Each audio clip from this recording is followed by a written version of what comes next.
So this is my initial who I think Manchester United should sign this summer. I will be sticking to a realistic budget of around £50 million net, but I am going to be breaking it up into two parts. This video is just going to be looking at the transfers we should sell and bring in before the start of August, and in a future episode I'll be looking at the business we should be doing towards the back end of the window. So starting off with the players that we should sell before the end of the Euros, Casemiro to Saudi Arabia, hopefully for at least £25 million, plus of course we would be getting his massive £18 million salary off of the books, alongside selling Wan-Bissaka because he has got 1 year left on his contract, hopefully for at least £15 million with add-ons to take it over to £20 million.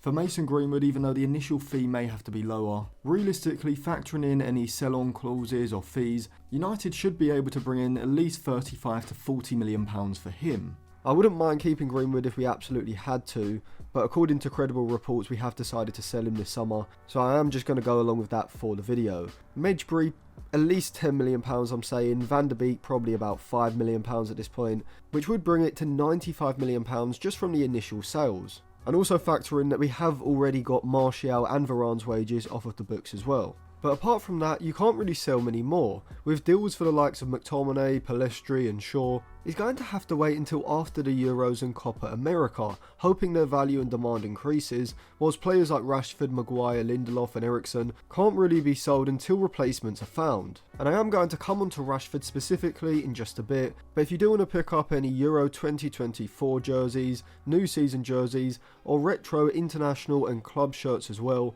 head over to Jersey FIFA. You can use code Atlantis at checkout for a discount. A link will be in my Instagram bio, which I will leave linked in the description. Now Rashford may have to be a swap deal in the end, as with a lot of elite level players at big clubs on big wages, there's always going to be only around 2, 3 or maybe even 4 viable options. And if some of those clubs choose to go for another player in the same position, or just a completely different type of player, or just don't have the finances to pull off the deal, even elite level players can find themselves staying put when both the club and the player would probably prefer the transfer. For me, Rashford is worth between £65 and £75 million in this market, especially when you compare him to other players. I mean, you've got Leao, who's going to cost in excess of £100 million, Kvaratskhelia probably between £85 to £90 million, Wirtz and Musiala would be over £100 million to even get them talking, but realistically we aren't signing either of those this summer. And so United's options to replace Rashford are pretty limited at that particular price range for a direct replacement. I think Rafinha from Barcelona would be perfect, well almost perfect, as pretty much the only reason why I wouldn't do this deal is because of his age. He's 27, 28 in December, and now don't get me wrong, spending even as much as £60 to £70 million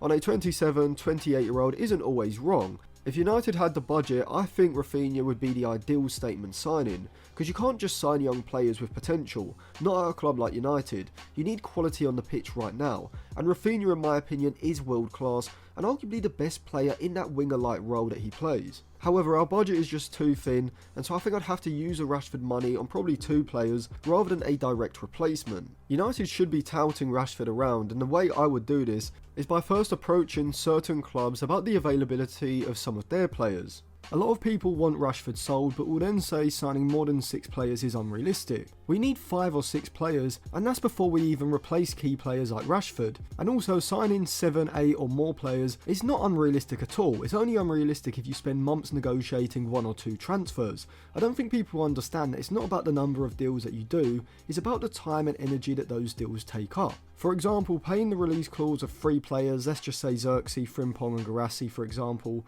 should in theory be a lot less time consuming than say trying to sign one player like Kudos from West Ham, or maybe even Jared Branthwaite from Everton, because you don't have to negotiate on the price, just maybe how the release clause is going to be paid. And that saves you a lot of time. It's not FIFA where each transfer is going to take about the same amount of time. And that's why when I come on to the players that I would sign, I have ruled out some players specifically because of this reason. Realistically, we need at least 4, maybe 5 starting players signed, and at least another 3 or 4 for squad depth. And it's why I was talking about going for free or low cost transfers like Ross Barkley. However, Aston Villa have already moved quickly and snapped him up for around £5 million, but in my opinion, Barkley was exactly the type of transfer that United should have been trying to get done earlier on in the window, and get a deal done quick simply for squad depth. In terms of centre backs, whilst I wouldn't turn up my nose at De Ligt, and I do rate him very highly, Personally, De Ligt wouldn't be my first choice due to me just having a gut feeling about his injuries, but also because I just think there are better stylistic fits for what Ten Hag's system needs, particularly for that 40 to 50 million pound price range. And I think I'd also knock the Branthwaite deal on its head, because even if Everton do lower their 75 million pound asking price to between maybe 50 to 55, I still think given the amount of players that United need to sign, Riccardo Calafiori represents much better value for money, and he would be my first choice from Bologna for around 35 to a maximum of 40 million pounds. But it does look like Arsenal have agreed personal terms, so if United did want to sign him, they would have to move quick. But in the next episode, I'll also be talking about an alternative to Calafiori, just in case he does make the move to Arsenal. However, of course, in terms of who is signed first, it's probably wise to go for players with release clauses, as there's no major negotiations needed with the club apart from the structure of the payment, and so it should be a lot easier and quicker to do these deals. Jeremy Frimpong and Joshua Zirkzee both have release clauses in the region of £35 million, and so to me both deals are no-brainers. However, you also need to factor in Zirkzee's agent's fee, which reportedly is between £10 and £12 million.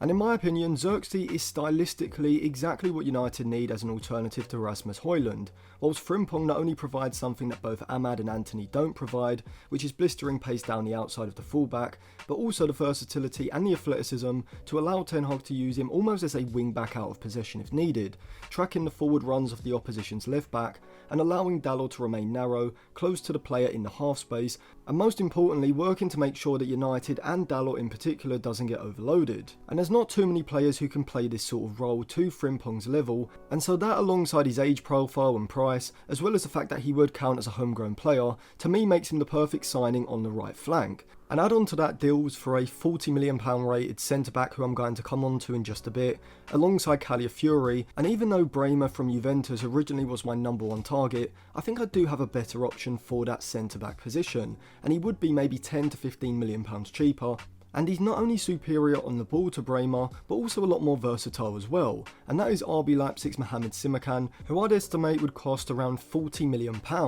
And that would take you to around £160 million for those four players, two versatile defenders who can play either at centre-back or full-back, a right winger who could also be used as a right wing-back, and Zirkzee, a centre-forward alternative to Højlund. Calafiori and Simakan would be my two priority signings, and we should be able to get those deals done with the money raised, likely between £75 and £95 million.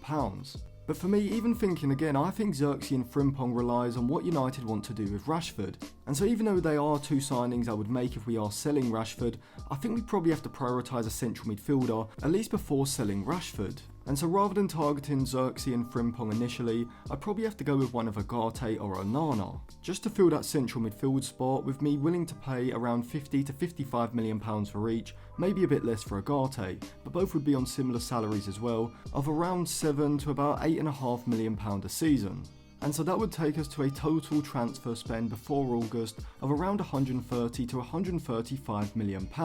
with a net spend of around £40 to maybe £50 million as well. But from now on at this stage in the window, in order to sign, we'd have to sell, and this is likely going to happen in August. We need a central midfielder, and personally I'd go for Amadou Onana. I reckon we can get him from Everton for between £50 to £55 million,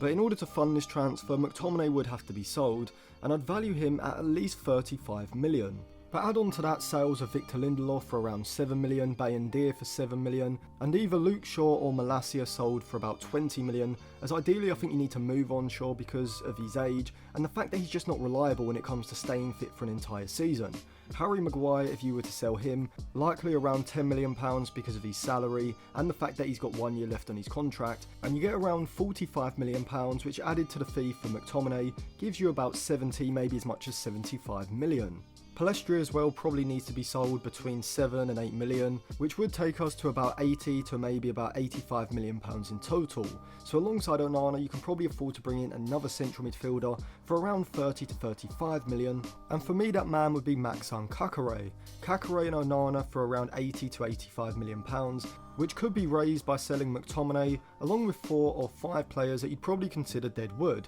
which I think would be fantastic business. Now I am going to go into each of these transfers in more depth in the next episode, but just to round it up, with the initial 150 to maybe 180 million pounds that we could raise from player sales, Caliafury and Simakan would be my main 2 targets, with Amadou Onana the next one, with Max Ankakare the 4th signing. But until I come on to what we do with Sancho and Rashford, we wouldn't have the funds at this stage in the window to go for Xerxes and Frimpong because I just think the other positions are more crucial. But I'll come on to all of that in the next episode.